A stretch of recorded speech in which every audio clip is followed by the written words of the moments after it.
हमारे रामपुर के अध्यक्ष जाकिर भाई, हमारे संरक्षक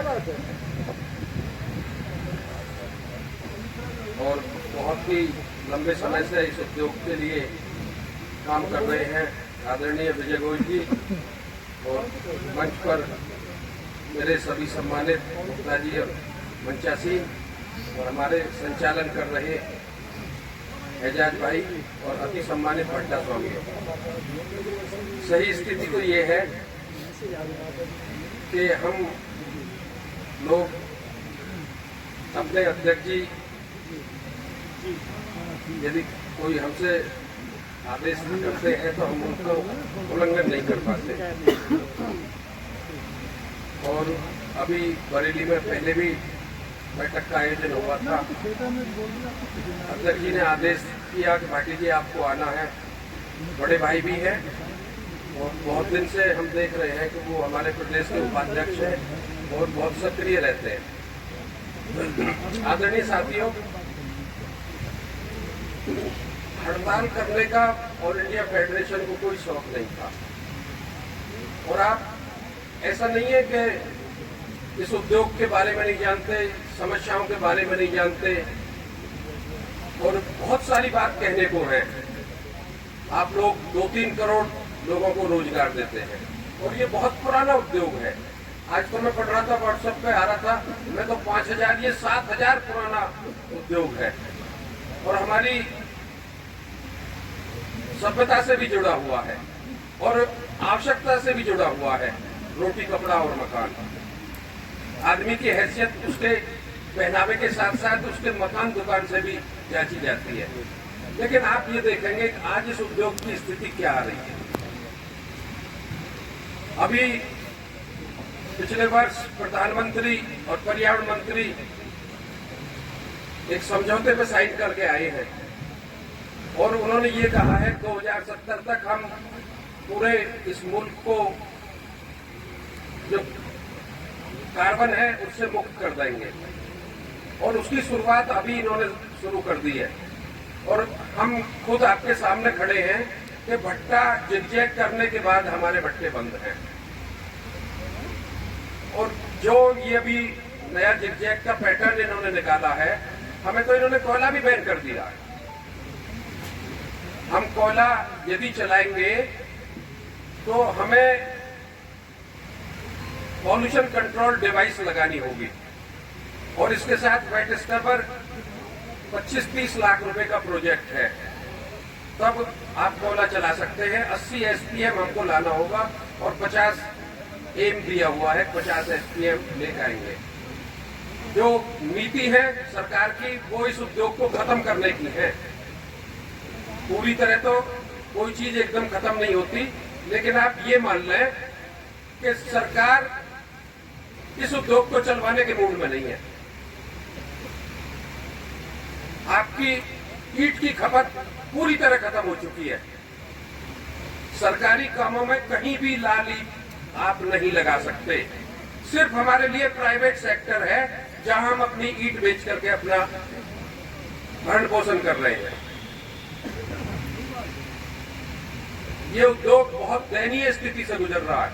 यहाँ बहुत बड़े बड़े उद्योग घराने, जिनमें कई नाम आते हैं, अडानी और ये सारी जो व्यवस्था है, ये ऐसे प्रोजेक्ट लाना चाहते हैं कि उसमें कई लाख ईंट पर डे की बनेंगी।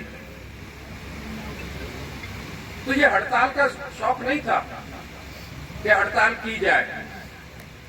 ये तो जब आप लोगों ने प्रतिनिधि चुन लिया तो कुछ हमारी भी जिम्मेदारी थी। ये बहुत सोच समझ करके पूरे सदन से कई बार, जैसा अभी जाकिर भाई कह रहे थे, जिला अध्यक्षों की राय चाहिए। जिला अध्यक्षों ने भट्टा मालिकों से पूछा। आप देखेंगे जिस भट्टे पर हम बैठे हैं यहाँ आज भी ईंट पड़ी है, शायद ग्रेड में अंदर भी माल पड़ा है। ईंट की बिक्री बिल्कुल खत्म हो चुकी है। सारे नाली, खरंजे, कंक्रीट और सरकार की नीति सब उनको प्रमोट करने की है। आप इस जीएसटी को शायद ये समझ रहे होंगे कि बहुत हल्के में इसे ले रहे हैं। आप आप यदि इसका कैलकुलेशन करेंगे तो एक भट्टे से 10 लाख से 15 लाख रुपए तक आपको देना होगा। यदि आप 6% के स्लैब में भी रहेंगे तो आपने 50 लाख ईंट यदि बनाई तो उस 50 लाख ईंट को आप 4000 से भी कैलकुलेट करेंगे। गवर्नमेंट के पास ये डाटा है कि ईंट कितने रुपए में बनकर के तैयार होती है, जो सरकारी विभाग है। तो आप लगा लें 2 करोड़ पे आपको 12 लाख रुपए देना पड़ेगा और 12% पे 24 लाख रुपए बैठता है। तो इस उद्योग के हालात अच्छे नहीं है। कई विभाग हैं जो हमें सीपीसीबी अलग गाइडलाइन जारी कर रहा है, एमओएफ अलग गाइडलाइन जारी कर रहा है, एनजीटी बीच में अपनी बात रख दे रही है। हमारे यहाँ तो एक कमीशन बना है और जो आपका पड़ोसी जो जिला है मुरादाबाद, नॉन अटेनमेंट सिटीज हैं, बहुत सारी समस्या। कोयले का रेट आप देखिए, कोयले का रेट क्या है। इस साल 30,000 कोयले का रेट बिकना होना है और आप तूड़ी अब 700 रुपए तूड़ी जा रही है बॉलर्स में। बहुत बातों को देखते हुए और दिल्ली फेडरेशन ने निर्णय लिया है, हमारी वित्त मंत्री जी से भी मुलाकात हुई है, हम उसमें प्रयास कर रहे हैं कि एक कमेटी बनाई जाए। अभी जो ग्रुप ऑफ मिनिस्टर्स हैं उसमें उड़ीसा के जो वित्त मंत्री थे उनसे वार्ता हुई, उन्होंने कहा कि मैं इस कमेटी का मेंबर नहीं रहा। कर्नाटक के जो मुख्यमंत्री हैं वो उसके ग्रुप ऑफ मिनिस्टर्स के कन्वीनर हैं। तो जीएसटी बहुत बड़ी समस्या है हमारे सामने। और उसके बाद में लेबर कोड बिल आपका ड्राफ्ट पड़ा हुआ है। आप ये सोचें जो व्यवस्था अब तक चल रही थी, ये ऑनलाइन पेमेंट लेंगे आपसे, आप 5,000 रुपए से ज्यादा किसी लेबर को नहीं दे सकते। वो कोड बिल, उस पर ऑब्जेक्शन हम लोग तैयार करा रहे हैं। यदि वो लागू हो गया तो हम भट्टा चलाना भूल जाएंगे। ऑनलाइन पेमेंट में आप कितनी ट्रांजैक्शन दिखाएंगे सारा उसमें, और कितना माल तैयार करेंगे।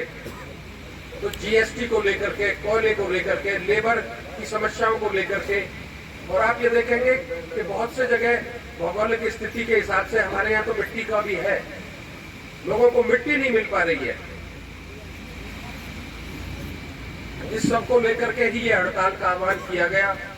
और मैं ये नहीं समझता कि सारे पदाधिकारी हमारे आप लोगों से निवेदन करते हैं और उसके बाद भी मैं अभी यहाँ रेट पूछ रहा था तो बता रहे थे 4400, 4500, 4000 का रेट है।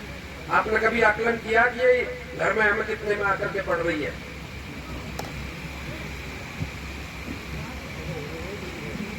तो हम एक व्यापार कर रहे हैं तो हमें ये भी देखना चाहिए कि हमें इसमें कुछ मिल रहा है। मेरा ये मानना है कि इसमें ब्याज रुपया नहीं निकल रहा है। बैंक का यदि आप इंटरेस्ट लगाएंगे, जो आपकी लागत अब लगी पड़ी है वो इसमें नहीं निकल पा रहा। तो हमारी ये मांग भी है कि गवर्नमेंट हमारी लाल ईंट की खपत सुनिश्चित करे।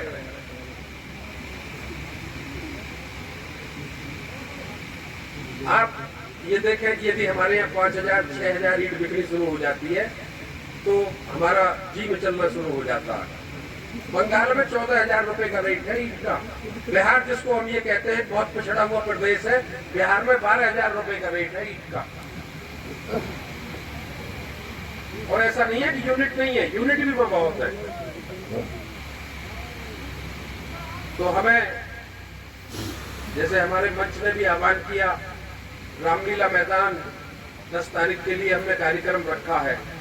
और इस सरकार की नीति, मैं सरकार से मेरा आशय ये नहीं है कि मैं किसी राजनीतिक दल में हूँ या उसका मैं विरोध कर रहा हूँ, लेकिन इस सरकार की नीति इस तरीके की है कि प्रजातंत्र में आप ये देखेंगे कि मुझे कितनी मशक्कत करनी पड़ रही है रामलीला मैदान को बुक करने के लिए।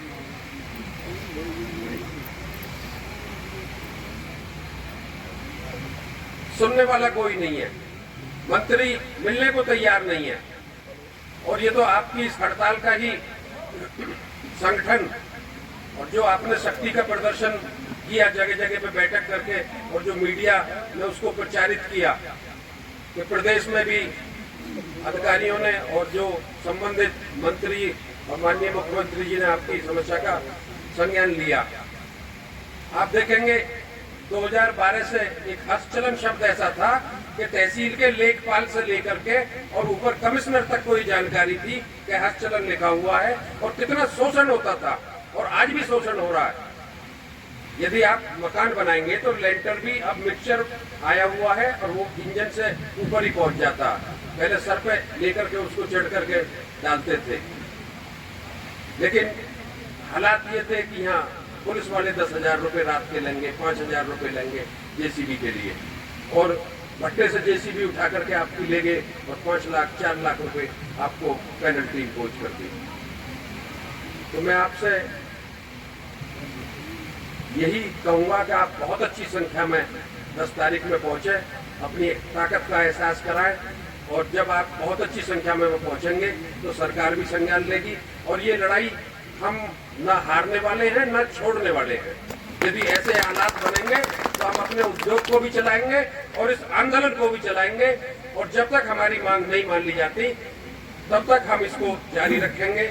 और आश्वासन हम लोगों को मिल रहे हैं, लेकिन जब तक वो कागजी अमली जामा ना पहन जाए तब तक हम इसको अपनी बात को पीछे हटने के लिए तैयार नहीं है।